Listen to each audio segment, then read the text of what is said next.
తెలంగాణలో హిందూ సమాజం ఒక్కటే అవకాశం ఉండే మిస్ అయినాం.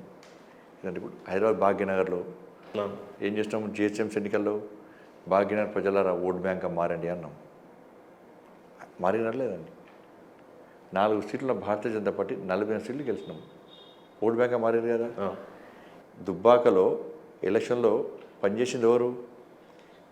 ఎవరైతే ధర్మం కోసం పనిచేసేటువంటి కసితోని పనిచేసే కార్యకర్తలు ఎవరైతే ఉన్నారో వాళ్ళే వచ్చి దుబ్బాకలో పనిచేశారు. పూర్తి సమయం పనిచేశారు. కార్లో పడుకోవడం రాత్రి పొద్దున్నేసి బోరింగ్ కాడ స్నానం చేయడం, ఆడ మహిళా గ్రూపులు ఉంటే వాళ్ళకి డబ్బులు ఇచ్చి భోజనం చేయడం. ఇట్లా కార్యకర్తలు ఎవరు పనిచేశారు? ధర్మం కోసం ఆలోచించే కార్యకర్తలు మాత్రమే పనిచేశారు. హుజరాబాద్ ఎన్నికలు కూడా ధర్మం కోసం ఆలోచించే కసితో పనిచేసేటువంటి కార్యకర్తలు, హిందూ సమాజం హిందూ ధర్మం గురించి ఆలోచించే భారతీయ జనతా పార్టీ కార్యకర్తలే వచ్చి ఆడ పనిచేశారు. మునుగోలు కూడా అటువంటి క్యాడరే భారతీయ జనతా పార్టీ క్యాడర్ ఇవాళ. కాబట్టి హిందువులందరూ ఓటు బ్యాంక్ మారేటువంటి అవకాశం వచ్చింది, చేతులాడ పోయింది. మీరు ఎంతోమంది నాయకులకి ఆసరాగా నిలబడ్డారు. మీ పార్టీ కానీ మీరు కానీ. రఘునందన్ రావు గారు పార్టీ మారి వచ్చిన తర్వాత మీరు ఆయన్ని ఆశ్రయించారు, ఆయనను గెలిపించారు బై ఎలక్షన్స్లో. ఈటల రాజేందర్ గారు ఒక పక్క ఆత్మగౌరవ పోరాటం అన్నారు, పార్టీ మొత్తం రాష్ట్రం అంతా అక్కడికి వెళ్ళి మీరు కూడా ఆయనకు అండగా నిలబడ్డారు. ఈరోజు నిజంగా చెప్పండి, మీకు ఈటల రాజేందర్కి పడదంటారు, మీకు ధర్మపురి అరవింద్కి పడదంటారు, నిజంగా మీకు సంబంధాలు ఉన్నాయండి? ఇప్పుడు నేను పార్టీ కోసం పనిచేస్తాను. నేను మీకు పడదా? నేను ఎవరితో భేదాభిప్రాయాలు లేవు నాకు. అంటే మీరు మాట్లాడతలేరు వీళ్ళతో? నాకు ఎవరితో భేదాభిప్రాయాలు లేవు. నేను అందరితో మీకు లేవండి, కానీ ఈటల రాజేందర్తో కానీ ధర్మపురి అరవింద్తో కానీ మీరు విభేదిస్తారు అనేది బహిరంగం కాదా? నేను విభేదిస్తేనే భారతీయ జనతా పార్టీ కార్యకర్తలు కానే కాదు. చలో, అదే నిజం అయితే ధర్మపురి అరవింద్కి కానీ ఈటల రాజేందర్ కానీ మీరు ఫోన్ చేసి మాట్లాడగలరా? తప్పకుండా మాట్లాడతాం. ఎప్పుడు మాట్లాడతాం? రెగ్యులర్ మాట్లాడుకుంటాం మేము. రెగ్యులర్ మాట్లాడుకుంటాం. ఎందుకు మాట్లాడుకుంటాం? లాస్ట్ టైం మాట్లాడు ఈటల రాజేందర్ మేము కలిసి ఢిల్లీ కలవలేదా? నేను హైదరాబాద్ కలవలేదా? కలిసి ప్రోగ్రామ్ పార్టిసిపేట్ కాలేదా? అరవింద్ గారు మేము సేమే పంచుకోలేదా? కలుసుకున్నప్పుడు మాడతాం. ప్రత్యేకంగా ఎందుకు కలుసుకుంటాం? ఫోన్ కూడా మాడతాం. ఏ సమస్య ఫోన్ మాడతాం మేము. అట్లే వేరే ఉద్దేశం ఉండదండి. ధర్మపురి అరవింద్తో నాకైతే ఇప్పుడు మాట్లాడగలరా? నాకైతే మాడతాం, పక్క మాడతాం. కలపగలరా? ఫోన్ తప్పుడు మాడతాం. అది ఏముంటుందని ఏమైనా వాళ్ళు పరాయి వాళ్ళ, లేకుంటే పాకిస్తాన్ వాళ్ళ, బంగ్లాదేశ్ వాళ్ళ, లేకుంటే వేరే పార్టీ వాళ్ళ. సో మొత్తం మీద అయితే మీకు విభేదాలు లేవు అన్నట్టుగానే కనిపిస్తుంది. విభేదాలు ఏముంటాయి? మరి ఈ మీడియా ఛానల్లో వస్తున్నటువంటి ఇంత స్ట్రాంగ్ కథనాన్ని ఏ రకంగా చూడవచ్చు అంటారు? మీకు సంచలనం కావాలి, మీకు బ్రేకింగ్ కావాలి. నాకైతే ఏముండదు, కుల్లా మనిషిని. నాలో కూడా స్వార్థము అహంకారం నాకు ఏముండదు. నేను ఎవరు వచ్చినా నవ్వుకుంటా మాడతా. అంటే మీరంతా బాయ్ ఉన్నారు, మంచిగానే ఉన్నారు. నేను బయట తిరుగుతూ ఉంటా, సెల్ఫీలు దిగుతూ ఉంటారు. ట్రాఫిక్ సిగ్నల్ లైట్ పడితే కూడా ఫ్యామిలీస్ కానీ, బస్ డ్రైవర్లు కానీ, ఆటో డ్రైవర్లు ఎవరైనా వచ్చి సిగ్గుతారు, నవ్వుకుంటా ఫోటో దిగుతాం. అంటే మీకు ఒక మంచి పేరుందండి. యాక్చువల్లీ ఈ సెల్ఫీ విషయంలోనే మీకున్న ఓపిక గురించి చెప్తుంటారు చాలాసార్లు. 1000 మంది వచ్చినా సరే కంటిన్యూస్గా నిలబడి సెల్ఫీలు ఇస్తూ ఉంటారు అని. వాళ్ళు ప్రేమతో వస్తారు, అభిమానంతో వస్తారు. వాళ్ళు నవ్వుకుంటా సెల్ఫీ దిగాలి. మొన్న ఏడు ముఖం పెట్టుకుంటే సెల్ఫీ దిగితే వాళ్ళ లైఫ్ లాంగ్ గుర్తుంచుకుంటారు. అది నాకు నడువు నొస్తుంది, నాకు కాలు నొస్తున్నది, నేను తకాయించిపోయినా అంటే వాళ్ళు ఏదో డబ్బులు ఇస్తే వస్తున్నారు కాదు, ప్రేమతో వస్తారు, అభిమానంతో వస్తున్నారు. కాబట్టి ఎన్ని వేల సెల్ఫీలు అయినా కూడా ఏడైనా నేను ఓపికతో దిగుతా. కాబట్టి చిన్నపిల్లల కంచే వస్తారు నాకు సెల్ఫీ దిగడానికి. నేను యాత్ర పోతుంటా, కొన్ని గ్రామాలలో స్కూల్స్ కూడా హాలిడే ఇస్తారు. ఏంటంటే, సార్ మా పాప నీతో సెల్ఫీ దిగుతుంది అంటే బండి సంజయ్ అని అన్నారు. చిన్నపిల్లడు బండి సంజయ్ అంటారు నన్ను. మీరు నమ్మరు, పోయినసారి 1,00,000 ఓట్లు, పోయినసారి పార్లమెంట్ 1,00,000 ఓట్లు చిన్నపిల్లతోనే వచ్చింది నాకు. యంగ్స్టర్స్ అప్పుడే వచ్చినాయి. ఒక మండల్లో మీకు ఒక చిన్న ఎగ్జాంపుల్ చెప్తాను మీకు. ఈ పార్లమెంట్ ఎలక్షన్స్ తర్వాత రిజల్ట్స్కు మధ్య గ్యాప్ వచ్చింది. అప్పుడు జెడ్పీటీసీ, ఎంపీటీసీ ఎలక్షన్స్ ఉంటాయి కదా, స్థానిక సంస్థల ఎన్నికలు. నేను ప్రచారం పోతున్నా. ఒక ప్రాంతానికి పోయినాక ఒక ఎలక్షన్ ఆఫీసర్ వచ్చాడు, పేరుంది కానీ ఎలక్షన్ ఆఫీసర్ వచ్చాడు. వచ్చి, సార్ నేను ఫలానా మండల్లో ఫలానా పోలింగ్ బూత్లో నేను పోలింగ్ ఆఫీసర్ను, మధ్యాహ్నం 3-4 అవుతుంది సార్, ఫుల్ జనం ఉన్నారు. ఒక 73 ఏళ్ళ ముస్లిం వచ్చింది. ఆమె లోపల రాగానే చీకట్లో కనబడతలేదు ఆమెకు. డైరెక్ట్ వచ్చి, ఈడ ఏది నా పువ్వు గుర్తు కనబడతలేదు, ఏంది ఇది అన్నదట అమ్మాయి. అన్న తర్వాత ఈయన ఆశ్చర్యపోయి గట్టిగా అన్నదట ఆమె. ఈయన ఆశ్చర్యపోయి ఏం కావాలన్నమాట, ఈడ పువ్వు గుర్తు కనబడతలేదు, ఏంది నాది, నా పువ్వు గుర్తు. ఇక్కడ ఉందమ్మా అని చెప్పారు అన్నట. ఓటేసిండట. ఓటేసి బయటకు వచ్చిందట అమ్మ. చాలా క్యూలో ఉన్నారు పబ్లిక్. ఆమె దగ్గర నుంచి అట్లా ఆన్సర్ వస్తుందని నేను అనుకోలే ఆఫీసర్. ఈయన అడగద్దు కూడా, అందుకని పేరు చెప్తలేను. ఈయన అడిగినట, నువ్వు పూర్తిగా ఎందుకు ఓటేస్తున్నావు అమ్మా అంటే, నా మనవరాలు ఒట్టేసి పంపింది అన్నాడట. 73 ఏళ్ళ ముసలమ్మ మనవరాలు అంటే బీటెక్ చేస్తుందా, ఎంబీఏ చేస్తుందా, డిగ్రీ చేస్తుందా, ఇంటర్ చేస్తున్నాడు. నీ మనవరాలు ఏం చేస్తుందామంటే 3వ తరగతి చదువుతుంది. ఇంకొక చిన్న చెప్తా, అంటే ఇవి తెలియాల్సిన విషయాలు. నేను ఒక ఫంక్షన్ పోయినా. ఒక ఫంక్షన్ పోతే ఆ ఫంక్షన్ పోయి బయటకు వస్తున్నాను. ఒక అమ్మ పరిగెత్తుకుంటూ వస్తున్నాను దానికి. ఏందమ్మా నువ్వు ఆగు సార్ అంటే, అడుగుంటానన్న స్థాయికి ఆగు సార్ అంటే వాళ్ళ నాన్నగారు ఆ పాపని ఎత్తుకొని వస్తున్నాడు. పాపని ఎత్తుకొచ్చుకుంటే మా పాపతో ఫోటో దిగు అంటది అమ్మాయి. ఎందుకు దిగాలమ్మా అని చెప్పి అన్నా. అంటే వాళ్ళ నాన్న అయిపోయింది, సార్ నేను BRS party leader sir, MPTC నేను.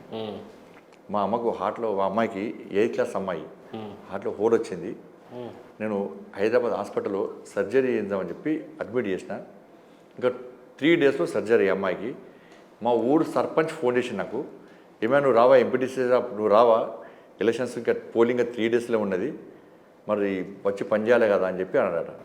నేను ఫోన్ మాడుతుంటే అమ్మాయి పక్క బెడ్ మీద ఉన్నది.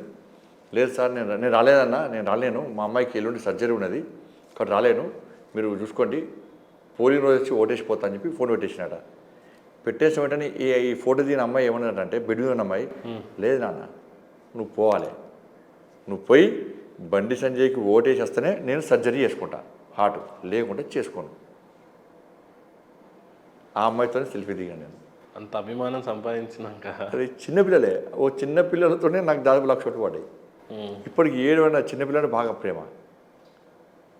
నా పాదయాత్రలో ఎంత బాధ అనిపిస్తుందంటే, ఒక 4 పిల్లలు వస్తారు. ఆ 3 పిల్లలకి చాలా చెప్పులు ఉంటాయి, ఇంకో అబ్బాయికి చాలా చెప్పులు ఉంటాయి. ఆ అబ్బాయికి సమ్మర్లో సెల్ఫీ దిగుతుంటే ఇట్లా కొట్టుకుంటూ ఉంటాడు. నా కాళ్ళ మీద కూర్చోట్టుకొని నేను సెల్ఫీ దిగుతా. మా కార్యకర్తలు పిలిచి చెప్పులు కొనివ్వమంట. దాదాపు 5,000 నుంచి 10,000, 5,000 కంటే ఎక్కువ మంది పిల్లలకు చెప్పులు కొనిచ్చాను నేను. అంటే పూర్ ఫ్యామిలీస్. కానీ పాదయాత్ర అనేది అసలు లైఫ్లో అనేక విషయాలు తెలుసుకున్నాను. చాలా అసలు మీరు పాదయాత్ర గురించి చెప్పండి. అసలు రోజంతా టైం ఉంది కదా, ఇంకొక విషయం చెప్పొచ్చు కదా, టైం ఉంది కదా. చాలా ఒక ఊరికి పోయినా సార్ నేను, మీరు సోషల్ మీడియాలో వచ్చింది. ఒక ఊరికి పోతే ఆ ఊరిలో పెద్ద మనిషి అందరూ కూర్చున్నారు. ఏమైనా రాజకీయ నాయకులు వస్తారు పోతారు. ఇంకా ఆ గుడిసెలో పిచ్చి పిల్లలు ఉంటాడు, పిచ్చోడు, ఒక పిచ్చోడు ఉంటాడు. వాళ్ళ అమ్మ వాళ్ళ నాన్నమ్మ ఉంటుంది. గుడిచే కొట్టుకుపోతే పైసలు మేమే మంచి 50 రూపాయలు గుడిచేసినాము, గవాళ్ళకు కూడా ఇల్లు ఇయ్యారు మీరు అని మాటనక ఆ గుడిచే పోయాను నేను. ఒక ముసలమ్మ, వాళ్ళ అమ్మ, 6th క్లాస్ 8th క్లాస్ అబ్బాయి ఉన్నాడు. పోగానే వాళ్ళ అమ్మ ఏమంటుందంటే, ఈ బాబు ఏం చేస్తారు, వాడు పిచ్చోడు సార్ అంటుంది. వాడు పిచ్చోడు సార్ అంటుంది. వాళ్ళ అమ్మ కూడా పిచ్చోడు సార్ అంటుంది. ఏం పిచ్చోడమంటే పిచ్చి లేచింది సార్ వాడు అంటున్నాడు అన్నట్టు. ఆ అబ్బాయిని చూసినట్లు లేడు. నీ పేరు ఏం పేరు అంటే పేరు చెప్పాడు. నీది ఏ స్కూల్ అంటే స్కూల్ చెప్పాడు. స్కూల్ ఓడుస్తారు వీడు అంటారు. స్కూల్ పో అంటే పోను స్కూల్ పోను అంటుంటాడు, భయపడుతున్నాడు. చూసినాక నేను మంచిగా మాడుతున్నాడు. మీ ఫ్రెండ్స్ పేరు చెప్పంటే ఫ్రెండ్స్ పేరు చెప్పాడు. వాళ్ళు స్కూల్ పోతున్నా అంటే పోతూ చెప్పాడు. నువ్వు పోవా అంటే నేను పోను అంటున్నాడు. కొంచెం నా పిల్లాడు మంచివాడు అని చెప్పి ఆ ఇద్దరు వాళ్ళ అమ్మను బయటకు పంపించిన. నువ్వు స్కూల్కి పోవాలంటే నేను ఏం చేయాలో చెప్పునా అని చెప్పాను. మీ ఫ్రెండ్స్ ఎవరో చెప్పాను. మీ ఫ్రెండ్స్ ఎట్లా వస్తారు, ఏం చేస్తారు మీ ఫ్రెండ్స్ వెళ్ళంగా బయటకు చెప్పేసాడు. మా ఫ్రెండ్స్ అందరికి సైకిల్ ఉన్నది, వాళ్ళ సైకిల్ ముట్టనిస్తలేరు, నన్ను తిడుతున్నారు, కొడుతున్నారు, నాకు సైకిల్ లేదు. అంటే సైకిల్ లేదు కాబట్టి వాళ్ళందరి సైకిల్ ఉన్నది, ఈ పిల్లాడికి సైకిల్ లేదు కాబట్టి మానసిక ఈ పిల్లాడు వాళ్ళ సైకిల్ ముడితే వాళ్ళు బెదిరిస్తారు, ఇన్సల్ట్ చేస్తారు కాబట్టి పిల్లాడు సైకిల్ తీసుకొని పోలేదు. సైకిల్ లేదు కాబట్టి స్కూల్ పోతలేడు. నువ్వు సైకిల్ కొనిస్తే స్కూల్ పోతావా? ఎగ్దమ్ నవ్విండు అన్న. పోతా స్కూల్ పోతా, పిచ్చి లేదేం లేదు. పిచ్చోడు ఎట్లా చేస్తాడు? తీసుకొచ్చి సైకిల్ ఓడిస్తే స్కూల్ పోతున్నాడు పిల్లాడు. అనేక స్కూల్స్లలో బిల్డింగ్స్ లేవు, టాయిలెట్స్ లేవు, బెంచీలు లేవు, వాటర్ లేదు. ఇప్పుడు కూడా స్కూల్లో ఇట్లా చాలా స్కూల్స్ కూడా మనం పండుగ చేసినాం. ఏ ఆశయం కోసం రాజకీయాల్లోకి వచ్చారు బండి సంజయ్ గారు అంటే ఏం చెప్తారు? ఇక్కడ సమాజానికి సేవ చేయాలి, ధర్మాన్ని కాపాడాలి, మనకు చేతన సహాయం చేయాలి, డబ్బు సంపాదనను లేకుంటే రాజకీయ పదవులు, దానికోసం కాకుండా ఒక మంచి సమాజ నిర్మాణం జరగాలంటే మనలాంటి భావాజాలం ఉన్నటువంటి కార్యకర్తలు రాజకీయాలకు రావాలని చెప్పి అనుకునే నేను ఫస్ట్ విద్యార్థి ఆర్ఎస్ఎస్ స్వయం సేవక్ నేను, తర్వాత విద్యార్థి పరిషత్లో కార్యకర్తగా పనిచేసిన, యువమోర్చాలో పనిచేసిన, బీజేపీలోకి వచ్చిన. కానీ ఫస్ట్ నుంచే శిశువంతు స్టూడెంట్ నేను. ఈ పరంపర ఇదే లైన్ కొనసాగుతున్నప్పుడు మన వాళ్ళకి ఏముంటుందండి, వేరేముంటుంది. సరే ఎంపీ అవుతాను ఎప్పుడు అనుకోలే, ఎమ్మెల్యే పోటీ చేస్తాను ఎప్పుడు అనుకోలేను. నేను కౌన్సిలర్గా కావాలనుకున్నాను. మా నాన్నగారు కూడా బాగుండే, కౌన్సిలర్ కావాలండి, పట్టుదల గట్టిగా ఉండింది. ఇప్పుడు విద్యార్థి పరిషత్ ఉన్నప్పుడు మాకు కొట్టాడుతాం, బాగా కేసులు ఉన్నాయి మీద, విపరీతమైన కేసులు. అప్పుడు కౌన్సిలర్ కావాలి, అరే వాటర్ లేకుంటే వాటర్ ఇప్పిస్తాము, లైట్ లేకుంటే లైట్లు పెట్టిస్తాం వాడాలా, రోడ్ లేకుంటే రోడ్లు వేస్తాం, ఒక లీడర్ మనం సేవ్ చేయొచ్చు అని చెప్పి ఒక కసి ఉండే. కౌన్సిలర్ కావాలంటే కసి ఉండే. కౌన్సిలర్ కాలేకపోయినా నెక్స్ట్ కార్పొరేషన్ కానీ కార్పొరేటర్ అయినా. అంటే ఎప్పుడు ఎమ్మెల్యే టికెట్ నాకు వస్తుంది, ఎమ్మెల్యే పోటీ చేస్తాను ఎప్పుడు అనుకోలేను. మళ్ళీ ఎమ్మెల్యే ఓడిపోయినా కూడా ఎంపీ పార్టీ నాకు ఇంత మంచి అవకాశం ఇస్తుంది, పోటీ చేస్తాను ఎప్పుడు అనుకోలే, గెలుస్తా మన ఎంపీ అవుతాను ఎప్పుడు అనుకోలే, రాష్ట్ర అధ్యక్షుడు అవుతాను కలవడం అనుకోలే, జాతీయ ప్రధాన కార్యదర్శి అవుతాను అస్సలే అనుకోలే. కానీ ఇంత ఏకం చేస్తాను తెలంగాణలో, ఇంత నా మార్క్ అనేది క్రియేట్ చేస్తాను అంటే దానికోసమే కదా మేము రాజకీయాలకు వచ్చింది. చెప్తే కదా సమాజాన్ని సంఘటితం చేయాలి. ఇప్పుడు బాలా గంగాధర్ తిలక్ లాంటి మహానుభావుడు ఏం చేసిండు, బ్రిటిష్ వాళ్ళు ఇక్కడి తరిమి కొట్టాలంటే ఈ దేశంలో ఒకట, ఈ హిందూ సమాజంలో ఒకట ఒక ఐక్యత రావాలంటే ఏదో ఒక వేదిక ఉండాలి. వేదిక ఏం చేసిండు, గణేష్ నవరాత్రి ఉత్సవాలు వేదిక తీసుకున్నాడు. దాని ద్వారా ఈ దేశంలో ఉన్నటువంటి సమాజాన్ని జాగ్రత్త చేసి ఒక వేదిక తయారు చేసిండు. ఈ తెలంగాణ రాష్ట్రం కూడా హిందువులందరికీ ఒక వేదిక కావాలి, దాన్ని భారతీయ జనతా పార్టీని వేదికగా తయారు చేయాలని అనుకున్నా. తయారు చేసినటువంటి తృప్తి నాకుంది, తయారు చేసిన తృప్తి నాకుంది. చాలా వాళ్ళు అంటారు సార్, ఇప్పుడు నేను అభివృద్ధి గురించి మాట్లాడినా కూడా ఆ అభివృద్ధిలో కూడా వాళ్ళకి హిందుత్వం కనబడుతుంది. మీరు చూడండి, ఈ కేసీఆర్ కొడుకు కానీ కాంగ్రెస్ కానీ బండి సంజయ్ ఊకే హిందుత్వం మాట్లాడతారంటారు. నేను అభివృద్ధి గురించి మాట్లాడినా కూడా దానిలో హిందుత్వం కనబడుతుంది వాళ్ళకి. అంటే హిందుత్వం అంటే భయం వాళ్ళకు. నేను ఇప్పుడు నేషనల్ హైవే గురించి మాట్లాడతా, దానిలో హిందుత్వం కనబడుతుంది వాళ్ళకు. ఇప్పుడు రాముడు సాడేశ్వర్య బండి సంజయ్ కరీంనగర్ పార్లమెంట్కి రాముడు చూసి ఓట్లేదు, రాముడి గురించే మాట్లాడతాడు. నేను మళ్ళీ మీ వేదిక చెప్తున్నా, ఎస్ రాముని చూపట్టే నేను ఓట్లు అడుగుతున్నా. రామ భక్తులందరూ, రాముని నమ్మే భక్తులందరూ, రాముని నమ్మే హిందూ సమాజానికి సంబంధించిన హిందూ సమాజం అంటే హిందూ బంధువులందరూ నాకు ఓటేది. రాముని ఎవరైతే నమ్మరో వాళ్ళంతా నాకు ఓటేకూడదు. అంటే ఓపెన్గా ఛాలెంజ్ చేసి చెప్తున్నారు, రాముడిని చూపించే ఓటు అడుగుతారు బండి సంజయ్ గారు. అరే సార్ మేము అయితే కాంగ్రెస్ బాబర్ పెట్టుకుని అడుగుని చెప్పి ఓడదన్నారు. నా రాముడు చెప్పుకోదా నేను? ఇప్పుడు ఎందుకు చెప్పుకుంటామంటే మేము అయోధ్యలో బాబ్రీ మసీద్ కూల్చివేతలో చచ్చిపోతామని తెలిసి కూడా పోయినాం, మేము కూల్చేసినాం. చచ్చిపోతామని తెలిసి కూల్చేసినాం. ఎవరి కోసం? రాముడి కోసం, నా హిందూ సమాజం కోసం. కాంగ్రెస్ వాళ్ళు వేనరా, బీఆర్ఎస్ వాళ్ళు వేనరా సార్ చెప్పండి. ఈ అయోధ్య రామ మందిర్ బీజేపీ ఖాతాలో ఉంటుందా, కాంగ్రెస్ ఖాతాలో ఉంటుందా? ఆ రోజు పివి నరసింహారావు గనక ఆ డెసిషన్ తీసుకొని ఉండకపోయి ఉండుంటే లేదు సార్. పివి నరసింహారావు బదనా చేస్తారు పాపం, గొప్ప వ్యక్తిని. ఇప్పటికే కాంగ్రెస్లో ఆడిపోసుకుంటున్నారు పాపం. చనిపోతే శవాన్ని కూడా కాలేయకుండా చేసారు. కాబట్టి అది పివి నరసింహారావు చేసిరా ఎవరు చేసినా నాకైతే ఐడియా లేదు. కానీ ఆ రోజు ములాయం సింగ్ గవర్నమెంట్ ఉన్నప్పుడు కరెంట్ సేవకు పోయింది ఎవరు? కాంగ్రెస్ వాళ్ళు వేరా సార్ ఎవరన్నా? అప్పుడు బీఆర్ఎస్ పార్టీ లేదా? పోయినరా? ఇలా అన్ని వేల మంది సరయూ నదిలో నెల రోజుల పాటు పుట్టల శవాలు వెళ్ళినాయి. ఎవరి? మా కరసేవకులై. ములాయం సింగ్ జరిపిన కాల్పుల్లో మీరు ఇప్పటికీ మీ ఛానల్లో అప్పుడు జరిగిన ఫైరింగ్ చూపడతారంటే ఇప్పటి నేను ఫీజు సబ్సిడీ ఇస్తాను మీరు. ఇప్పుడు అందరూ అక్షింతలు వచ్చినాయి. మోడీ అక్షింతలు, విశ్వ పరిషత్ అక్షింతలు పంపింది, మేము అక్షింత తీసుకుంటున్నాం. రాముడి ప్రాణ ప్రతిష్ఠ కార్యక్రమం చూసినాం మేము. అంటే మోడీ గారి లక్ష్యమైంది, మోడీ గారి ఆశయమైంది, మోడీ గారి ఖర్చు అయింది. అరే దేశంలో 500 సంవత్సరాల చరిత్ర అప్పటి నుంచి ఎదురుచున్నటువంటి ఒక రామాలయాన్ని ఇలా గౌరవ సుప్రీంకోర్టు తీర్పిచ్చిన తర్వాత ఇవాళ కట్టిన తర్వాత ప్రాణ ప్రతిష్ఠ కార్యక్రమం చూపెట్టాం. ఎప్పుడు ఏ హిందువులు అనుకోలే రామాలయం నిర్మిస్తాము, ఆ సన్నివేశాలు చూస్తాము, ప్రాణ ప్రతిష్ఠ కార్యక్రమం కళ్ళారు చూస్తాం ఎవరు అనుకోలే.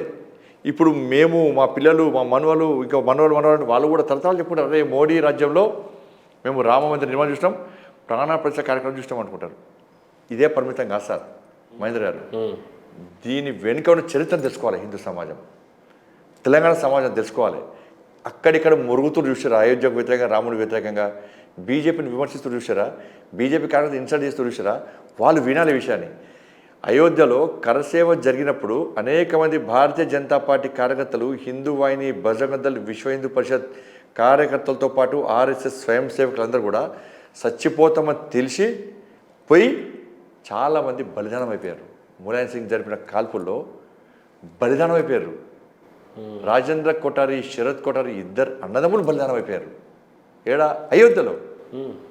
నెక్స్ట్ జరిగిన కరసేవలో మేము పోయినాం. మాకంటే గొప్పలు వాళ్ళు, బలిదానం వాళ్ళు మాకంటే గొప్పలు వాళ్ళు. అప్పుడు అరెస్ట్ అయిన చాలామంది జైలు ఉన్నారు. 30 రోజులు 20 రోజులు జైలు, తిండి తికాణం లేకుండా జైలు ఉన్నారు. చాలామంది లీడర్లు పోయారు, వాళ్ళు గొప్పలు. దాని తర్వాత మేము పోయినాం. మేము గొప్పలం కాదు సార్, బలిదానమే అవకాశం మాకు లేదు. త్యాగం, రాముడికి కోసం త్యాగం చేసే అవకాశం మాకు రాలే. రాముడి కోసం సావడానికైనా దురదృష్టవంతులు మేమందరం కూడా. మేము చావడానికి సిద్ధమైపోయినాం, కానీ అవకాశం రాలే. కానీ కూల్చేసినాం. కూల్చేసే ముందు ఫైరింగ్ జరుగుతుంది కదా సార్, జరుగుతుంది కదా, చచ్చిపోతామని తెలుసు కదా. కానీ చావడానికి సిద్ధమై మా ఇంట్లో మా కుటుంబాన్ని ఒప్పించి, మా ప్రాంత ప్రజలను ఒప్పించి, బొట్టు పెట్టుకొని వీరతలిక దిద్దుకొని జై శ్రీరామని నినాదాలు ఇచ్చుకుంటూ, రాముని తలుస్తూ కొలుస్తూ, ధర్మం కోసం చచ్చిపోతున్నామని చెప్పి చావడానికి సిద్ధమైపోతున్నామని తెలిసి పోయినాం. అంటే సంజయ్ గారి పాత్ర ఉంది అయోధ్య రామ మందిర్. బాగా చెప్తా సార్, కూల్చడం దెబ్బలు తిన్నారు. అయితే కూల్చడంలో ఉన్నా, కూల్చడానికి వెళ్ళారు. కూల్చడంలో ఉన్నా, కూల్చడంలో నేను ఉన్నా. అంటే ఖచ్చితంగా కరసేవలో నేను పాల్గొన్నా. మా కర్నూలు సంబంధించి మా ప్రాణ స్నేహితుడు గుజ్జ శ్రీనివాస్ కూడా ఉన్నాడు. చాలామంది కర్నూలు కార్యకర్తలు ఫస్ట్ బ్యాచ్ మాదే. పివి నరసింహారావు ప్రైమ్ మినిస్టర్, కాబట్టి వారి జిల్లా ఏది, ఉమ్మడి జిల్లా కరీంనగర్. ఫస్ట్ బ్యాచ్ మాదే. మేము పోయినప్పుడు మాకు ఫుడ్ లేదు. టీ స్టాల్, చిన్న టీ స్టాల్ ఉంటే కారీలు, చాలెదుకునే కారీలు తిని మేము అక్కడ ఉన్నాం. మేము కూల్చడంలో ఉన్నాం. అంతమంది త్యాగం చేసింది సార్, త్యాగం చేసిండా. కూల్చడంలో మేము ఉన్నాం. అటువంటి కూల్చడంలో ఉన్నాము, త్యాగాలు తెగించిపోయినాము. త్యాగం చేసినప్పుడు మా వారి కార్యకర్తలు ఉన్నారు. ఇప్పుడు రామమందిరం అయితే చెప్పుకోతాం మేము. ఎందుకు చెప్పొద్దు సార్? పక్కా చెప్పుకుంటాం, బాజాప్తా చెప్పుకుంటాం. ఆ హక్కు మాకు ఉంది. కాంగ్రెస్ వాళ్ళు వచ్చారా, బీఆర్ఎస్ వాళ్ళు వచ్చారా, కమ్యూనిస్టులు వచ్చారు, ఎవరు వచ్చారు? మీ కుటుంబాలు మీరు మొక్తారు రాముని మొక్తారు. రాముడు మీకు ఆశీర్వాదం ఇవ్వాలి. మీరు మీ కుటుంబాలు చల్లగా ఉండాలని చెప్పి రాముని ఆశీర్వాదం పొందుతారు, మీరు పూజలు చేస్తారు. కానీ రాముని కోసం త్యాగం చేసేటువంటి ఆలోచన మీకు ఎదురు రాదు. ఆలోచన రాకపోవడానికి కారణం ఏంది? మీరు చెప్తుంటే ఎందుకు చాలా ఉంది సార్. వాస్తవం కదా. ఇప్పుడు కాంగ్రెస్లో హిందువులు ఉన్నారు, బీఆర్ఎస్లో హిందువులు ఉన్నారు, కమ్యూనిస్టులో హిందువులు ఉన్నారు. కానీ రాముని గుడి కోసం కట్టడానికి త్యాగం చేసేది ఎవరు? మన బీజేపీ. ఇప్పుడు 370 ఆర్టికల్ రద్దు చేసినండి. కాంగ్రెస్ పార్టీ ఈ దేశం కోసం పనిచేసే పార్టీ అని చెప్పుకుంటారు. మాకంటే ఉంది కాంగ్రెస్ పార్టీ 60 సంవత్సరాల దేశాన్ని, 70 సంవత్సరాల దేశాన్ని పాలించింది, సర్వనాశనం చేసింది, అదే వేరే విషయం. చీల్చింది కూడా కాంగ్రెస్ పార్టీ. కమ్యూనిస్టులు కూడా దేశం కోసం పనిచేసే పార్టీలు. జమ్మూ కాశ్మీర్ భారతదేశంలో అంతర్భాగం, అవునా కాదా? 370 ఆర్టికల్ స్టోరీ మొత్తం తెలుసు వాళ్ళకు. ఇవాళ ఏక్ దేశ్ మే దో ప్రధాన్, దో నిషాన్, దో విధాన్, నహీ చెలేగా అని చెప్పి ఫైట్ చేస్తూ ప్రాణ త్యాగం చేసింది ఎవరు? మా శ్యామా ప్రసాద్ ముఖర్జీ గారు, జనసంఘ వ్యవస్థాపకులు. మరి కాంగ్రెస్ పార్టీ దేశం కోసం పనిచేసే పార్టీ కదా. ఇలా మా శ్యామప్రసాద్ ముఖర్జీ గారు కాదు, వారిని స్ఫూర్తిగా తీసుకొని అనేక మంది కార్యకర్తలు బలిదానం అయిపోయారు. జమ్మూ కాశ్మీర్ టెర్రరిస్టుల చేతిలో కాల్పులకు గురైపోయారు. ఇలా ప్రాణత్యాగం చేశారు. ఈ దేశం కోసం ప్రాణత్యాగం చేసేది ఎవరు? మా పార్టీ కార్యకర్తలు. జనసంఘం నుంచి నేటి బీజేపీ వరకు మా పార్టీ కార్యకర్తలు త్యాగం చేశారు. 370 ఆర్టికల్ కోసం కాంగ్రెస్ పార్టీలు త్యాగం చేయరు. ఈ దేశం కోసం పనిచేసే పార్టీ కదా, మరి ఎందుకు త్యాగం చేయలేరు? కమ్యూనిస్టులు ఎందుకు త్యాగం చేయలేరు? త్యాగం చేసేది ఎవరు? దేశాన్ని రక్షించిన త్యాగం చేసేది ఎవరు? మేము. గర్వంగా ఇప్పుడులేమా?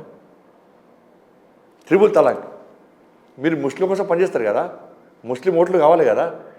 మరి త్రిబుల్ తలాక్ వల్ల నరేంద్ర మోడీ గారు అరే ముస్లిం సమాజం ఇంత నిర్వీర్యమైంది, ఇంత పేదరికంలో ఉంది, దీనికి కారణం ఏంటి అని చెప్పి ఇదే నరేంద్ర మోడీ గారు మొత్తం దేశవ్యాప్తంగా పరిశీలిస్తే త్రిబుల్ తలాక్ అనేటువంటి మూర్ఖత్వ ఆచారం వల్ల, ఈ మూఢత్వం వల్ల సమాజం నిర్వీర్యమవుతుంది భావించే మరి దుబాయ్లో ఉండి, మస్కట్లో ఉండి, అమెరికా ఉండి తలాక్ అంటే ఎట్లా ముస్లిం సమాజం ఎట్లా ముందు రావాలి?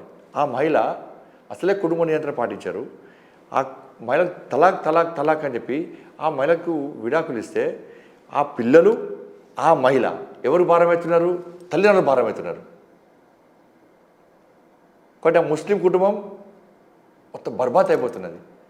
కాబట్టి త్రిబుల్ తలాక్ అనేటువంటి ఆ మూర్ఖత్వం అవ్వాల్సిన రద్దు చేసింది ఎవరు? నరేంద్ర మోడీ గారు. మరి కాంగ్రెస్ పార్టీ, కమ్యూనిస్ట్ పార్టీ ఎందుకు ఆలోచించాలి దాని గురించి?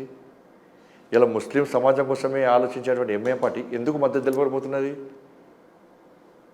బీఆర్ఎస్ పార్టీ ఎందుకు మద్దతు తెలపకపోయింది? ఇలా ముస్లిం మహిళలందరూ కూడా ఎస్ మేము భారతీయ జనతా పార్టీ కొట్టిస్తాం, మాకు ఆదర్శమూర్తి నరేంద్ర మోడీ అని ఎందుకు చెప్పుకునే స్థాయికి వచ్చేది వాళ్ళ? నిజంగానే బీజేపీకి ముస్లిం సోదరుల పట్ల అంత ప్రేమే ఉంటే హైదరాబాద్ అనేది తెలంగాణ క్యాపిటల్ సిటీ. అలాంటి క్యాపిటల్ సిటీ, హోల్ సిటీలో ఇప్పటికీ నరేంద్ర మోడీ గారు డెవలప్మెంట్ చేయలే, మీరు చేయలే, మీ పార్టీ లీడర్లు చేయలే. ఇప్పటికీ హోల్ సిటీ అంత మురుగుతూ ఉంది. ఇప్పటికీ మీలాంటి వాళ్ళు వస్తే చార్మినార్ దగ్గర జెండా ఎగరేస్తున్నారు, జై శ్రీరామ్ అంటున్నారు, సరిపోతుంది. ఆ గల్లీలు ఎప్పుడు వెళ్ళరు, అక్కడ రోడ్ వైండింగ్స్ అనేవి జరగవు, వాళ్ళకి డెవలప్మెంట్స్ అనేది జరగదు. హైదరాబాద్ నడిబొడ్డులో హోల్ సిటీ ఉన్నప్పుడు ఒక్కొక్క గజం ఇప్పుడు ఎక్కడ తిరిగినా కూడా లక్షల పైనే ఉన్నాయి. అయినా సరే మీరు అక్కడికి వెళ్ళరు. కారణం, ఇంత హోల్ సిటీ నలిగిపోవడానికి, మురిగిపోవడానికి గల కారణం ఏంటి? మీరు కూడా హోల్ సిటీ నుంచే పోటీ చేస్తున్నారని ప్రధానంగా వినిపించినప్పటికీ ఇప్పుడు మీరు అక్కడి నుంచి లేరు. మీరు ఈ క్వశ్చను గతంలో తెలంగాణ రాష్ట్రాన్ని పాలించిన, ఇప్పుడు పాలిస్తున్న కాంగ్రెస్ పార్టీలను అడగాలి. 10 సంవత్సరాలు ఎంఐఎం పార్టీతో కలిసి ఉన్నటువంటి బీఆర్ఎస్ పార్టీలను అడగాలి. వాళ్ళకు మద్దతు తెలుపుకున్న కమ్యూనిస్ట్ పార్టీలను అడగాలి. మేము తెలంగాణ రాష్ట్రంలో ఎప్పుడు అధికారంలో లేము. మేము దేశంలో అధికారంలోకి వచ్చినాం. దేశంలో అధికారంకి వస్తే ఓల్డ్ సిటీని అభివృద్ధి చేయాలంటే ఎవరు సహకారం ఉండాలి? రాష్ట్ర ప్రభుత్వం సహకారం ఉండాలి. ఇప్పుడు మేము కాంగ్రెస్ పార్టీలను, బీఆర్ఎస్ పార్టీలను, ఎంఐఎం పార్టీలు అనేటువంటి ప్రశ్న మీరు నన్ను అడుగుతున్నారు. అందుకే వీళ్ళ కనువిపు రాలే, వీళ్ళు కళ్ళు తెరవాలని చెప్పి నేను భాగ్యలక్ష్మి గుడి దగ్గరికి పోయినా. పోయి అక్కడ మీటింగ్ కూడా ఒక అర్థం ఉంది. అయితే మీటింగ్ పెట్టినా. మీటింగ్ పెట్టి ఏం అప్పీల్ చేసినా? ఓల్డ్ సిటీని న్యూ సిటీ చేస్తా, ఓల్డ్ సిటీని న్యూ సిటీ చేస్తా. ఓల్డ్ సిటీకి కంపెనీలు ఎందుకు వస్తలేవు? హైటెక్ సిటీ ఓల్డ్ సిటీ ఎందుకు కాలేకపోతున్నది? ఓల్డ్ సిటీ ట్రైన్ ఎందుకు వస్తలేదు? ఓల్డ్ సిటీ ఈ గల్లీ లెక్కనే ఎందుకు ఉంటున్నాయి? ఓల్డ్ సిటీ ఈ మోర్లు లెక్కనే ఎందుకు ఉంటున్నాయి? ఓల్డ్ సిటీ ఎందుకు అభివృద్ధి చెందలేదు? ఓల్డ్ సిటీలో ఉన్నటువంటి యువకులకు ఎందుకు పాస్పోర్ట్లు వస్తలేవు? ఓల్డ్ సిటీలో యువకులకు ఎందుకు ఉద్యోగాలు వస్తలేవు? కాబట్టి భారతీయ జనతా పార్టీకి అవకాశం ఏంటి? ఓల్డ్ సిటీ న్యూ సిటీ చేస్తాం అని చెప్పి నేను అప్పీల్ చేసిన. కానీ ఎంఐఎం పార్టీ ఏం చేసింది? బీఆర్ఎస్ పార్టీ ఏం చేసింది? బండి సంజయ్ మతం మాట్లాడిండు అన్నారు. కానీ కొంతమంది ముస్లిం మేధావి వర్గం నాకు ఫోన్ చేసి, శభాష్ బాగా మాట్లాడినావు, మా ఎంఐఎం పార్టీల కంటే బీఆర్ఎస్ పార్టీ నువ్వే నయం, ఓల్డ్ సిటీ న్యూ సిటీ చేస్తా అన్నాడు. ఇవాళ ఎంఐఎం పార్టీ ఓల్డ్ సిటీ ఆ పాత బస్తీకే పరిమితం. అది దాటి బయట పోటీ చేయరు, అది దాటి రాదు. అధికారులు ఇవ్వడం, అందరు పైసలు చంపడం తప్ప ఏముండదు వాళ్ళకు. గతంలో టీడీపీ అధికారప్పుడు టీడీపీతో కలిసి ఉన్నారు వీళ్ళు, కాంగ్రెస్ పార్టీతో కలిసి ఉన్నారు, బీఆర్ఎస్ బీఆర్ఎస్తో కలిసి ఉన్నారు, మళ్ళీ ఇప్పుడు కాంగ్రెస్తో కలిసి ఉన్నారు. గోడగా కూర్చున్నారు. ఇది దుంకిరు ఆల్రెడీ. ఒకటి దుంకిండు, ఇంకోటి దుంకలే. తమ్ముడు దుంకిడికి అన్న దుంకుతాడు, అన్న కూడా దుంకుతాడు, రేపు దుంకుతాడు గ్యారంటీ. మరి ఇలా ముస్లిం సమాజం ఆలోచించాలి. ఎంఐఎం పార్టీకి ఓట్లేస్తారు మీరు. ఇలా ఎంఐఎం పార్టీ ఓల్డ్ సిటీ ఎందుకు న్యూ సిటీ వెళ్ళకపోయింది? అధికారం ఎంఐఎం పార్టీ చెప్తేనే అధికారం వస్తుంది కదా తెలంగాణ రాష్ట్రంలో. వీళ్ళకి అదే నమ్మకం కదా బీఆర్ఎస్ పార్టీ, కాంగ్రెస్ పార్టీ ఉంది కదా.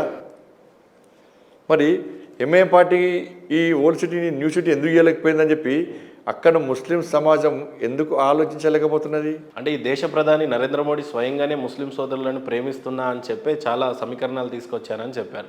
బండి సంజయ్ గారు నిజంగానే ఈ ముస్లిం సోదరులను మీరు ప్రేమిస్తున్నారా? నేను భారతీయులను ప్రేమిస్తాను. ముస్లిం సోదరులను ప్రేమించరా? భారతీయులు ప్రేమిస్తారా?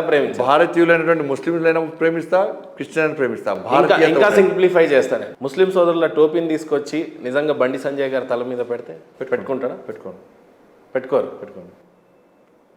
అంటే పెట్టుకుంటే ఏమవుతుంది? గౌరవించినట్ట. నాకు పెట్టడం కూడా ఎవరు ప్రయత్నం చేయరు, నా మెంటాలిటీ తెలుసు కాబట్టి.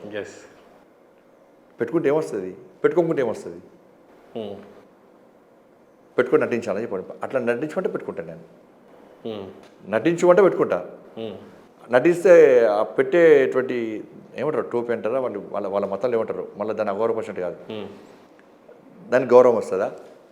పెట్టేటోళ్ళకి బుద్ధి ఉండాలి, పెట్టించుకోవడానికి బుద్ధి ఉండాలి. ఫస్ట్ పెట్టేటోళ్ళకి బుద్ధి ఉండాలి, పెట్టిపించుకోవడానికి బుద్ధి ఉండాలి. కానీ చాలా మంది నాయకులు మరి పెట్టుబడి ఎందుకు పెడతాడు? ఉన్నారు, ఇఫ్తార్కి వెళ్తా ఉన్నారు. ఇప్పుడు రంజాన్ వచ్చింది, చాలా అవుతుంది ఇప్పుడు మొత్తం నాయకులంతా పోతానే ఉంటారు. ఆ పిలిచడానికి బుద్ధి ఉండాలి, పోయడానికి బుద్ధి ఉండాలి అంటుండే నేను. ఇప్పుడు పిలిచడం ఎందుకు పిలవాలి? ఏమొచ్చింది పిలిస్తే? వచ్చాడు జన్మ కోసం వస్తున్నాడు, నీ ఓట్ల కోసం వస్తున్నాడు. ఇప్పుడు వాళ్ళని పిలిస్తే వాళ్ళు వీళ్ళకు ఆకలి ఉండాలి కొంచెం అన్న. ఇప్పుడు పిలిస్తే ఏమొస్తారు సార్? నమాజ్కి పోతారు వాళ్ళు. రంజాన్ పండుగ సందర్భంగా ఇఫ్తార్ ఎందుకు వస్తారో, నమాజ్కి వస్తారో, టోప్ పెట్టుకుంటారు.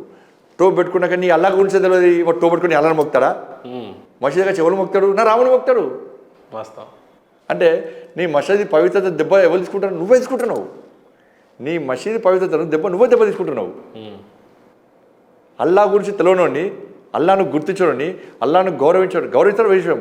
అల్లా గురించి తెలియనివాడు నువ్వు పిలిపించి, నువ్వు టోప్ పెట్టి మసీదు పిలిస్తే, పేపర్ల ఫోటోల కోసం, టీవీల కోసం నువ్వు మసీదు పిలిస్తే, నీ మసీదు యొక్క పవిత్రతను నువ్వే స్వయంగా దెబ్బ తీసుకుంటున్నావు.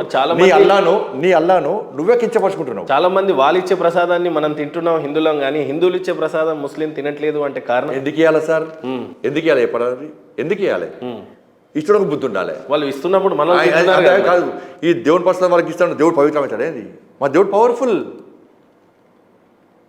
ఎవరైతే మా దేవుల మీద విశ్వాసం, నమ్మకం, భక్తి, శ్రద్ధ ఉన్నవాడే ప్రసాదం తీసుకోవాలి.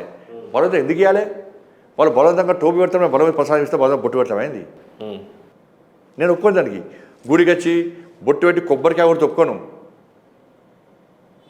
వాళ్ళు నా దేవుని యొక్క శక్తి, నా దేవుని నమ్మి, నా దేవుని యొక్క పవిత్రత తెలుసుకొని, పవిత్రమైనటువంటి మనసుతో, ఆలోచనతో వస్తే నా దేవుని భక్తే స్వాగతిస్తాం. చాలామంది వస్తారు, సార్ మీరు రాముని మొక్కుంటే మాకు పిల్లలు పుట్టింది సార్ అంటారు. రా మొక్కు, రాముని మొక్కు, ఆంజనేయ స్వామి మొక్కు వద్దనం. బండి సంజయ్కి రాముడితో లేకపోతే వీర శివాజీతో ఉన్న సంబంధం ఏంటి? ప్రతి చోట రాముడు, వీర శివాజీ ఎక్కువ కనిపిస్తూ ఉంటాడు. వాళ్ళు రాముడు మాకు దేవుడు, ఆదర్శ రాముడు, అందరి రాముడు, అందాల రాముడు, అయోధ్య రాముడు మాకు. ఛత్రపతి శివాజీ మహారాజ్ ఆయన లేకుంటే హిందూ సమాజం ఇక్కడ సార్. స్ఫూర్తి మాకు దేవుడితో సమానం, దేవుడు మాకు. ఒక్కసారి సిగ్నేచర్ స్టూడియోస్ వేదికగా 3 సార్లు మీరు బహిరంగ వేదికల మీదనే జై శ్రీరామ్ అనే నినాదంతో స్టార్ట్ చేస్తారు. ఒక్కసారి జై శ్రీరామ్ అని 3 సార్లు మా వేదికగా ప్లీజ్. జై శ్రీరామ్, జై శ్రీరామ్, జై శ్రీరామ్. నిజంగానే రాముడితో మీకున్న అనుబంధం కూడా చాలా పెద్దది సార్. అంటే ఎక్కడైనా ఏ బహిరంగ సభమైనా బండి సంజయ్ గారి దగ్గర నాకు వ్యక్తిగతంగా యాజ్ ఏ హిందూగా నచ్చేదైతే జై శ్రీరామ్ అనే నినాదమే. నిజంగా సార్, ఫైనల్గా నా క్వశ్చన్ ముగించే ముందు, కరీంనగర్ అడ్డ మీద నిజంగానే ఒక వినోద్ గారిని, బండి సంజయ్ గారిని, లేకపోతే ఇప్పుడు కాంగ్రెస్ నుంచి అయితే అనౌన్స్ జరగలేదు ఇంకా ఏ టికెట్, నిజంగా ఈ ముగ్గురిని ఒక చోట కూర్చోబెడితే, ఇక్కడ గత 5 సంవత్సరాలు బీఆర్ఎస్ పాలించింది, అంతకుముందు కూడా బీఆర్ఎస్, కానీ గంగుల కమలాకర్ మాత్రం 20 సంవత్సరాల నుంచి ఒక్కరిగానే ఎమ్మెల్యేగా ఉన్నారు. బండి సంజయ్ వర్సెస్ గంగుల కమలాకర్ని కూర్చోబెడితే అభివృద్ధి విషయంలో కరీంనగర్ అభివృద్ధి ఎంపీ చేశాడా, ఎమ్మెల్యే చేశాడా అంటే మీరేం చెప్తారు? ఎంపీ చేస్తాడు. నేను కలిసి చేసినామట. వాళ్ళకి అహంకారానికి ఏముండదు, కలిసి చేసినామే అంట. వాళ్ళు చేసినామని చెప్పుకుంటారు. వాళ్ళు చేసినామని వాళ్ళు అంటే రమ్మని చెప్పండి, ప్రతి నిధుల వివరాలు నేను అందిస్తా. వాళ్ళు ఏమిచ్చారు, కేంద్రం ఏమిచ్చిందో లెక్క రమ్మని చెప్పండి. స్పాన్సర్ నిధులు ఎవరు ఇచ్చారు, ఆరోగ్య ఎవరు ఇచ్చారు, అన్నిటి విషయంలో సంక్షేమ పథకాలు ఎవరు ఇస్తున్నారు, అన్నిటి మీద కలిసి చేసినప్పుడు కేంద్రం నిలుస్తున్నది. నేను నిన్న కూడా అప్పీల్ చేసిన, కలిసి అభివృద్ధి చేసుకోవాలి. ఎన్నికల వరకు మాత్రమే రాజకీయాలు, ఎన్నికల తర్వాత రాజకీయాలు బంద్ చేయాలి. మా మోడీ గారు చెప్పింది ఇది. కాబట్టి కలిసి చేసుకుందాం అని చెప్పంటున్నాను. నేను నిన్న కూడా మాట్లాడినా, కలిసి చేసుకుందాం అభివృద్ధి, ఎన్నికలు అయిపోయినాయి, కలిసి చేసుకుందాం అని చెప్పాను. రేవంత్ రెడ్డి గారు కూడా మన పెద్దన్న నరేంద్ర మోడీ గారు అంటే చాలా మంచి పరిణామం, అందరం కలిసి అభివృద్ధి చేసుకుందాం అని చెప్పన్నా. మేము అభివృద్ధి చేస్తాం అని ఎప్పుడు అనలే. మేము అభివృద్ధి చేస్తాం అంటే నా అహంకారం, అది స్వార్థం. ఎన్నికలప్పుడు అంటాం ఎస్ మాకు అప్పయ్యపడి మేము అభివృద్ధి చేసి చూపడతాం, ఎన్నికలప్పుడు అంటాం. ఎన్నికల తర్వాత కలిసి చేద్దాం అంటాం. రాష్ట్ర ప్రభుత్వ సహకారం లేని అభివృద్ధి చేయలేము, ప్లస్ కేంద్ర ప్రభుత్వం యొక్క సహకారం లేని రాష్ట్రం అభివృద్ధి చెందదు. కానీ ఇద్దరు సమన్వయంతో కలిసిమెలిసి అభివృద్ధి చేసుకోవాలని చెప్పి ఆలోచన ఉండాలి తప్ప. కానీ ఒక పక్క పొన్నం ప్రభాకర్ అయితే ఓపెన్గా సవాల్ విసురుతూ ఉన్నాడు, బండి సంజయ్ గారు చేసింది అభివృద్ధి కానే కాదు, ఖచ్చితంగా ఓపెన్ డయాస్ మీదకి వస్తే సవాల్ విసురుతూ ఉన్నాడు. ఇప్పుడు ఆయన ఏం చేసాడో చెప్తే బాగుంటుంది. ఇప్పుడు బండి సంజయ్ని క్వశ్చన్ అడిగే ముందు ఆయన ఎంపీ ఉన్నప్పుడు ఏం చేసాడో చెప్తే బాగుంటుంది. వినోద్ కుమార్ గారు నన్ను అడిగే ముందు ఆయన ఏం చేసాడో చెప్తే బాగుంటుంది. వాళ్ళు అన్నీ చేస్తే ఆయనకు డిపాజిట్ ఎందుకు రాదు, ఎందుకు ఓడిపోతాడు? ఈయనకు 1,00,000 ఓటుతో ఈయన ఎందుకు ఓడిపోతాడు? 1,00,000 ఓట్ల మెజార్టీతో నన్ను ఎందుకు గెలిపిస్తారు? మళ్ళీ చెప్తున్నా, ఈసారి నేను ఓడినాను, ఆ ఛాలెంజ్ చేసి రమ్మని చెప్పండి, వాళ్ళిద్దరు రమ్మని చెప్పండి. నేను ఓడిపోతే నేను రాజకీయ సన్యాసం తీసుకుంటా. నేను ఓడిపోతే స్టేట్మెంట్ చాలాసార్లు చేస్తా ఉన్నారు. ఏంటి మీ కాన్ఫిడెన్స్? ఇప్పుడు నేను గెలిస్తే వాళ్ళు అదే అంటారు కదా, బండి ఏం చేయాలంటారు కదా, వాళ్ళు తీసుకుంటారా? నేను 12,000 కోట్ల రూపాయలకు పైగా నిధులు తీసుకొచ్చి అభివృద్ధి చేస్తానని చెప్పి డైరెక్ట్ బుక్లెట్ కొట్టించి మొత్తం పంచుకుంటూ తిరుగుతున్నా. నేను కరీంనగర్లో మాట్లాడి కేవలం అభివృద్ధి గురించి మాట్లాడుతున్నా. తర్వాత రాముడు అయోధ్య గురించి చెప్పుకుంటాం అంతే. కానీ నేను మాట్లాడే అభివృద్ధి వరకు కనబడతలేదు. నేను కరీంనగర్ నుంచి వరంగల్ రోడ్ 2,100 కోట్ల రూపాయలు నేను తీసుకొచ్చిన. వీళ్ళిద్దరు తీసుకురాలే, ఈయన ఎంపీ ఆయన ఎంపీ కదా, ఎందుకు తీసుకురాలే? నేను దాని గురించి మాట్లాడితే దానిలో వాళ్ళకు రాముడు కనబడుతున్నాడు. నేను కరీంనగర్ జగిత్యాల రోడ్కు 2,140 కోట్లు తీసుకొచ్చిన. వీళ్ళు తీసుకురాలే? ఆ రోడ్లో వీళ్ళకు రాముడు కనబడుతున్నాడు. నేను సిద్దిపేట నుంచి ఎలకతుర్తికి 500 కోట్ల రూపాయలు నిధులు తీసుకొచ్చి రోడ్ స్టార్ట్ చేసిన వాడు. కరీంనగర్ వరంగల్ రోడ్డు, సిద్దిపేట ఎలకతుర్తి రోడ్ 500 కోట్లు స్టార్ట్ చేసినాం మేము రోడ్డు. వీళ్ళు తీసుకురాలే? దానిలో రాముడు కనబడుతున్నాడు. 154 కోట్ల రూపాయలతో ఆర్ఓబి శాంక్షన్ చేసిన సేతుబంధన్ స్కీమ్ మీద పూర్తి నిధులు కేంద్ర ప్రభుత్వానికి, దానిలో రాముడు కనబడుతున్నాడు.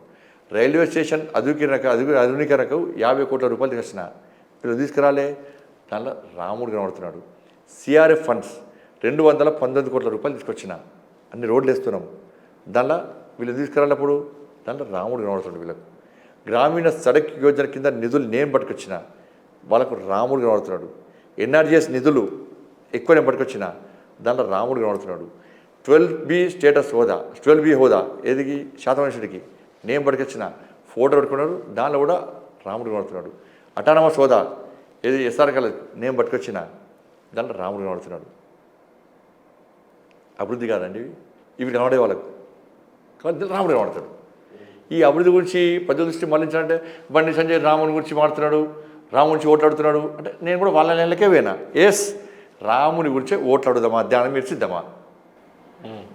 నేను రాముని నేను చేసే అభివృద్ధిని మీకు గుర్తిస్తలేరు.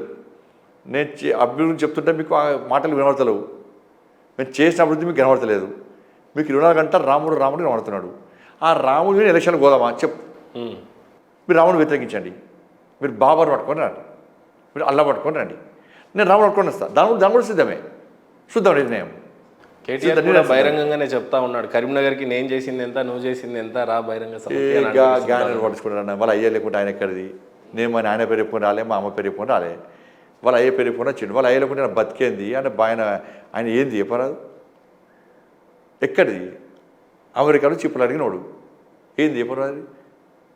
బయటపెట్టన్నా ఆ ముడతలు షర్ట్ వేసుకొని దిగి కింద రబ్బర్ చెప్పులు వేసుకొని దీని ఫోటో బయటపెట్టాను చెప్పరాదు? ఏంది ఇన్ని వేల కోట్ల రూపాయల ఆస్తులు ఎట్లా వచ్చినాయి నీకు? ఎట్లా వచ్చినాయి పైసలు?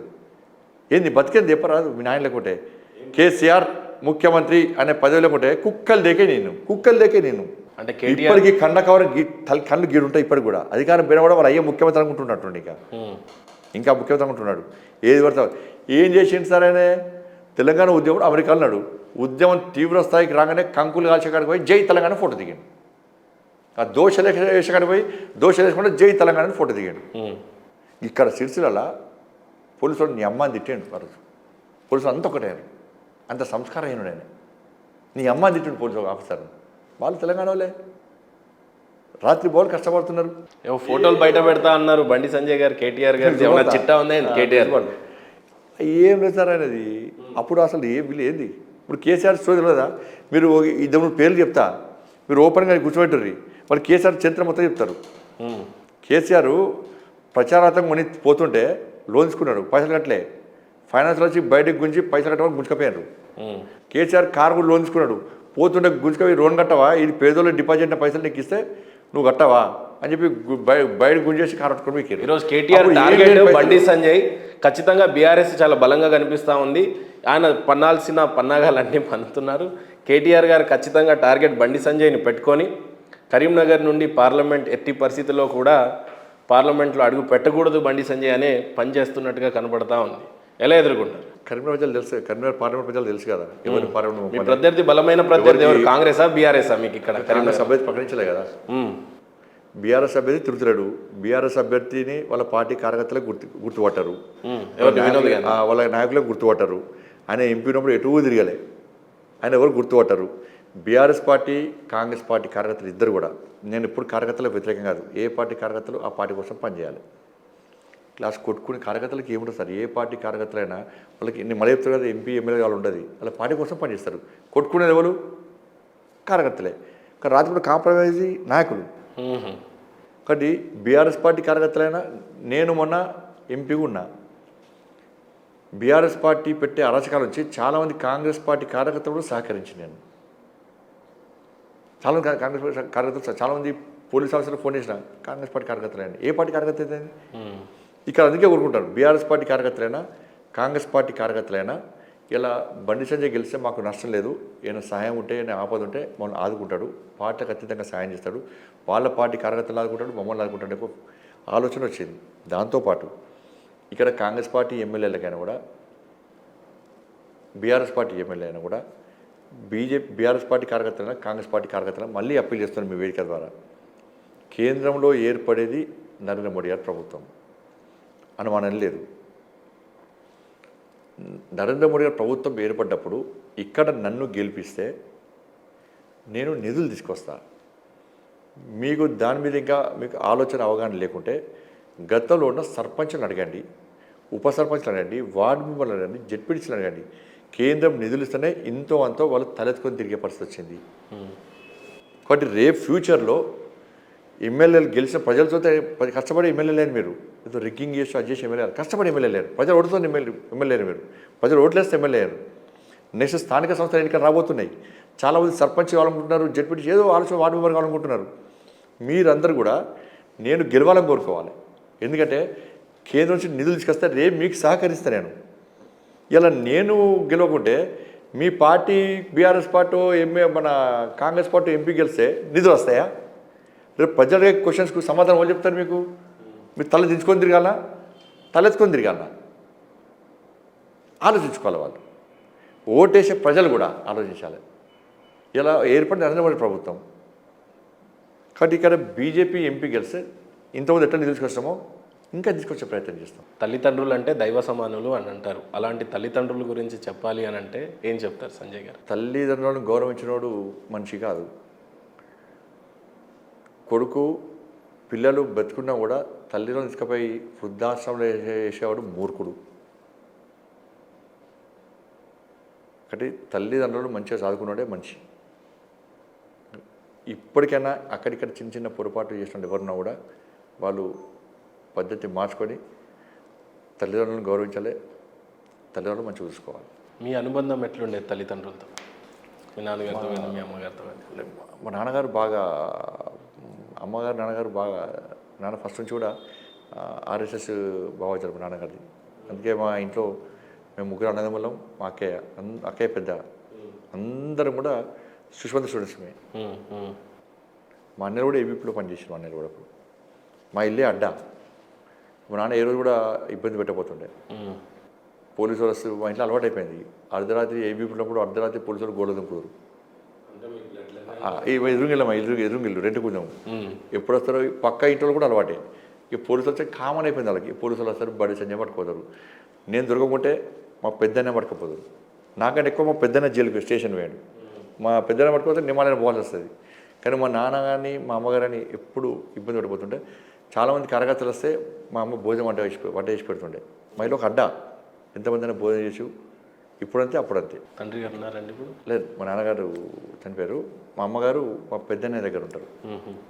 అందరం కలిసి ఉంటాం అందరం. తండ్రి గారు ఎలా జరిగిందండి? మీ తండ్రి గారు ఎలా? పైన ట్యాంక్ కొత్త కన్స్ట్రక్షన్ చేసినాక అది క్యూరింగ్ సరిగా కాకపోవడం అది కూలి యాక్సిడెంట్లో చనిపోయారు.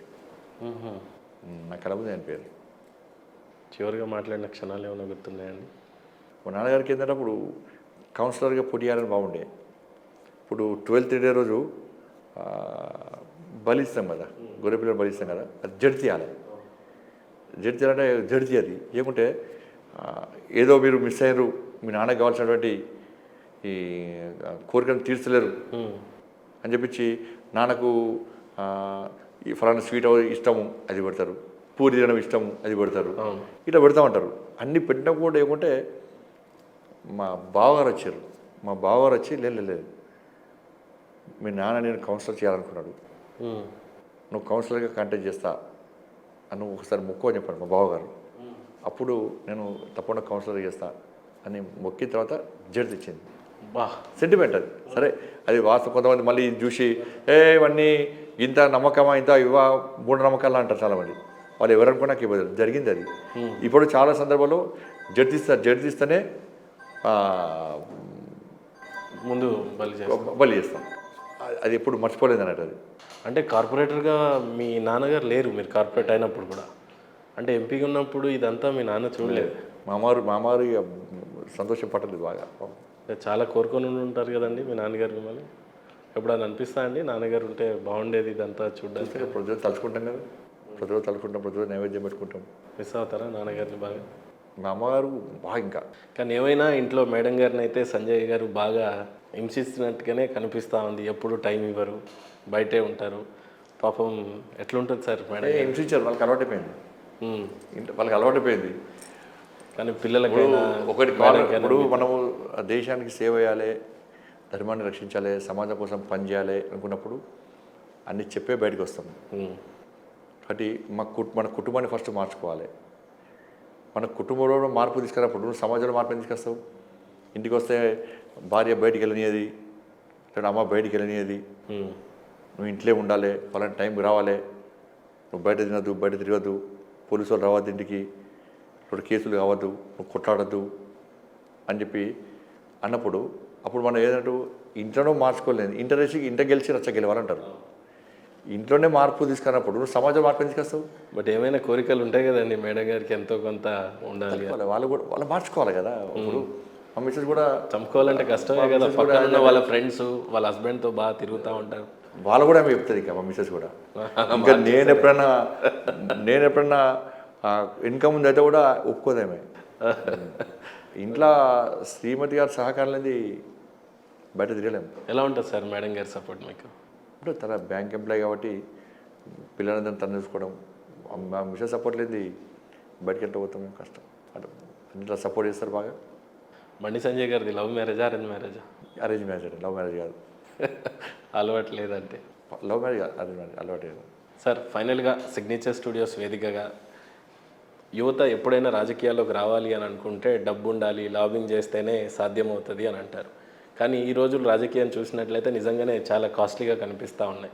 యువత రాజకీయ వైపు నడవాలి, పాలిటిక్స్లోకి రావాలి అని అంటే మీరు వాళ్ళకి ఎలాంటి సలహాలు సూచనలు ఇస్తారు? యువత రాజకీయాలు రావాల్సిందే.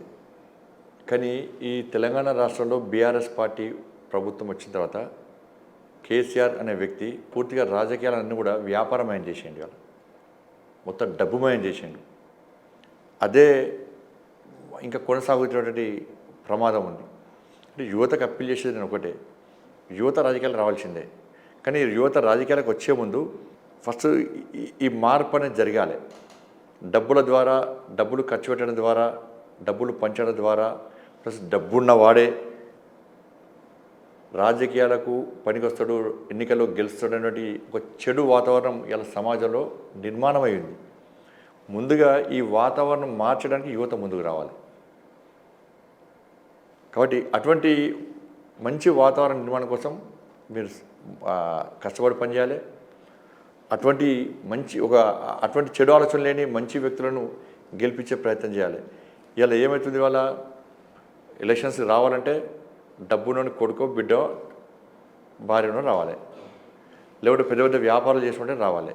ప్లస్ పార్టీలు కూడా ఏం చేస్తున్నాయి, ఫలానా వ్యక్తికి మహేందర్ గారికి టికెట్ ఇవ్వాలి, మహేందర్ గారు ఎంత ఖర్చు పెడతాడు తెలిసిన ఏందండి డబ్బులు పెడతారంటే, అరే డబ్బులు వేస్తారు, డబ్బులు ఖర్చు పెట్టే ఓటు వేస్తారు, డబ్బులు ఇస్తారు ఓట్లు వేస్తారు అనేటువంటి ఒక చెడు ఆలోచన, ఒక చెడు చర్చ జరుగుతున్నది.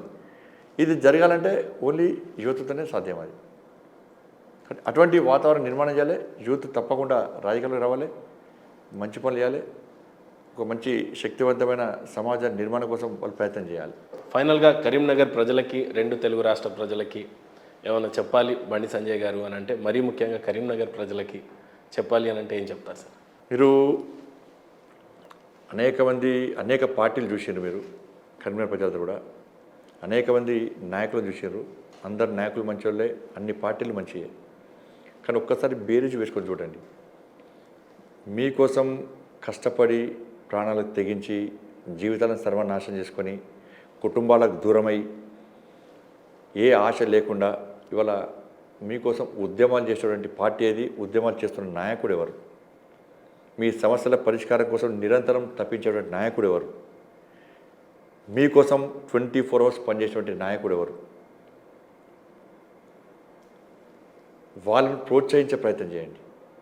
దాంతోపాటు ఒక నరేంద్ర మోడీ గారు, ఒక నిరుపేద వ్యక్తి, ఒక ఛాయంకున్న వ్యక్తి దేశ ప్రధాని అయిన తర్వాత ఈ దేశంలో పేద ప్రజలకు ఏ విధంగా సంక్షేమ పథకాలు అమలు చేస్తున్నాడు, ఈ దేశాన్ని ఏ విధంగా రక్షిస్తున్నాడు, ఈ దేశాన్ని ప్రజలను ఏ విధంగా కాపాడే ప్రయత్నం చేస్తున్నాడు, ఈ దేశాన్ని ఏ విధంగా అభివృద్ధి చేస్తున్నాడు, ఈ విషయంలో ఒక్కసారి మీరు బేరీజు వేసుకోండి. కాబట్టి ఇప్పుడు జరిగే ఎన్నికలు దేశ ప్రధాని నిర్ణయించే ఎన్నికలు. కాంగ్రెస్ పార్టీ వాళ్ళ ప్రభుత్వం ఏర్పడితే దేశానికి ప్రధానమంత్రిని ఎవరు చేస్తారో ఇప్పటికీ చెప్పలేని దౌర్భాగ్య స్థితిలో, నిస్సాయ స్థితిలో కాంగ్రెస్ పార్టీ ఉంది. భారతీయ జనతా పార్టీ మా ప్రధాని అభ్యర్థి నరేంద్ర మోడీ గారే అని చెప్పుకొని ధైర్యంగా మేము ముందుకు వస్తున్నాం. దేశ ప్రధాని నిర్ణయించే ఎన్నికల్లో ప్రధాని అభ్యర్థి నిర్ణయం కానప్పుడు మీరు ఓటు ఎవరికి వేయాలో ఒకసారి ఆలోచించండి. నరేంద్ర మోడీ గారు ప్రధానమంత్రిగా లేని దేశాన్ని ఈ దేశ ప్రజలు ఎవరు ఊహించుకునే స్థితిలో లేరు. కాబట్టి ఈ దేశం అభివృద్ధి చెందాలంటే, పేద ప్రజల సంక్షేమ పథకాలు అమలు కావాలంటే, లబ్ధిదారులకు న్యాయం జరగాలంటే, ఆర్థిక రంగంలో కానీ రక్షణ విషయంలో కానీ ఈ దేశం రక్షింపబడాలంటే, తెలంగాణ రాష్ట్రం అభివృద్ధి చెందాలంటే, తెలంగాణ రాష్ట్రానికి ఇంకా అధికంగా నిధులు రావాలంటే, నిధులు తీసుకురావాలంటే తప్పకుండా భారతీయ జనతా పార్టీ అభ్యర్థులను గెలిపించాలి. కరీంనగర్ పార్లమెంట్లో భారతీయ జనతా పార్టీ అభ్యర్థిగా పోటీ చేస్తున్నటువంటి బండి సంజయ్ అన్న మీ మనిషిని, మీకు ఎప్పుడు అండగా ఉండేటువంటి నన్ను భారీ మెజార్టీతో గెలిపించాల్సిందిగా మీ అందరికీ విజ్ఞప్తి చేస్తూ, నాతో పాటు తెలంగాణ రాష్ట్రంలో మీ బంధువులు కానీ మీ స్నేహితులు కానీ మీకు పరిచయం ఉన్న ఎవరినా కూడా ఒక్కసారి ఫోన్ చేసి ఎక్కడ ఏ పార్లమెంట్లో భారతీయ జనతా పార్టీ అభ్యర్థి పోటీ చేసినా వాళ్ళకు ఓటు వేయండి అని చెప్పి మీ తరఫున ఓట్లు వేయించేటువంటి ప్రయత్నం చేయాల్సిందిగా మీ అందరికీ విజ్ఞప్తి చేస్తూ, 17 పార్లమెంట్ స్థానాల్లో భారతీయ జనతా పార్టీ గెలిస్తే మేమందరం పోయి నరేంద్ర మోడీ గారితో మాట్లాడి ఎక్కువ నిధులు తీసుకొచ్చే అవకాశం ఉంటుంది. కాంగ్రెస్ పార్టీకి ఓటేస్తే ఆ ప్రభుత్వం ఏర్పడేటువంటి అవకాశం లేదు. బీఆర్ఎస్ పార్టీ పరిస్థితి నా ఘర్కా నా ఘాట్కా అన్న పరిస్థితి ఉంది. కాబట్టి మంచి మనసుతో ఈ దేశానికి సంబంధించిన ఎన్నికలు, ప్రధాని నిర్ణయించే ఎన్నికలు కాబట్టి అటువంటి ఆలోచనతోని మీ మంచి నిర్ణయాన్ని భారతీయ జనతా పార్టీ వైపు ఆలోచించి పువ్వు గుర్తు మీద ఓటేసి గెలిపించాల్సిందిగా అందరికీ విజ్ఞప్తి చేస్తున్నాను. భారత్ మాతాకి జై, జై Shriram. Thank you so much sir. ఏ ఆశయం కోసం అయితే రాజకీయాల్లోకి వచ్చారో ఆ ఆశయాలన్నీ మనస్ఫూర్తిగా సిద్ధింపజేయాలని మనస్ఫూర్తిగా కోరుకుంటూ thank you so much sir మీ విలువైన సమయాన్ని ఇచ్చినందుకు. అండ్ ఇంతగా మీరు విశ్లేషించినప్పుడు బైన్సాలో జరిగిన దాడుల్ని కళ్ళ కట్టినట్టుగా చెప్పినప్పుడు యాజ్ ఎ హిందూగా నిజంగానే చాలా చింతించాను సార్. నిజంగానే ఈ హిందూ ప్రజలంతా మేల్కోవాలని మనస్ఫూర్తిగా కోరుకుంటూ ఈ సమయాన్ని ఇచ్చినందుకు ధన్యవాదాలు సార్.